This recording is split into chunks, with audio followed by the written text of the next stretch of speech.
పేరు ఏం పేరు? ఈ అబ్బాయి పేరు శేఖరు. మన కుర్రి నుంచి జంక్షన్ వరకు బండి మీద వెళ్దాను లిఫ్ట్ అడిగి కుర్రిలో ఈ అబ్బాయి బండి ఎక్కాడు. బండి ఎక్కి కొంత దూరం వచ్చేసరికి సాగరం చెరువు అంటారు ఈ ఏరియా ఈ లొకేషన్. దీని తిన్నగా అబ్బాయి డ్రైవింగ్ చేస్తున్నాడు, ఈయన వెనక కూర్చున్నాడు. నీ పేరు శేఖర్. శేఖర్ ఈ అబ్బాయి పేరు. ఆ బండి డ్రైవింగ్ చేసిన అతను ఏం చెప్పాడంటే సడన్ గా బండి ఆపి పులి అన్నాడు. పులి అని ఆయన గెంతిస్తాడు. ఈయన కూడా గెంతి ఇలా చూసేసరికి పులి ఈ రోడ్డు మీద ఇక్కడ ఇదే ప్లేస్ లో నిల్చొని ఉంది.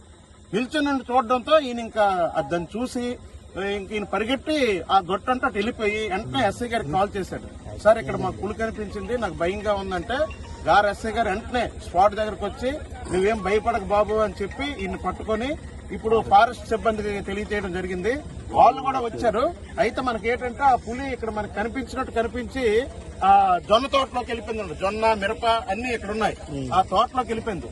దయచేసి ఎవరు కూడా ఈ గారి నుంచి కొన్ని వచ్చే వాళ్ళు వాహనదారులు గాని నడిసి వచ్చే వాళ్ళు గాని పొలం పనికి వచ్చే రైతులు గాని కరెక్ట్ గా చూసుకుని చేతిలో కర్ర ఏదో పట్టుకొని ఒక్కరు రాకుండా ఒక ఇద్దరు ముగ్గురు ఇక్కడ, ఎందుకంటే అంతా రైతులు రైతు కూలీలు తిరుగుతున్నారు కాబట్టి అందరు కూడా ఇద్దరు మనిషి కర్ర పట్టుకొని పొలానికి రావాల్సిందిగా కోరుచున్నాం.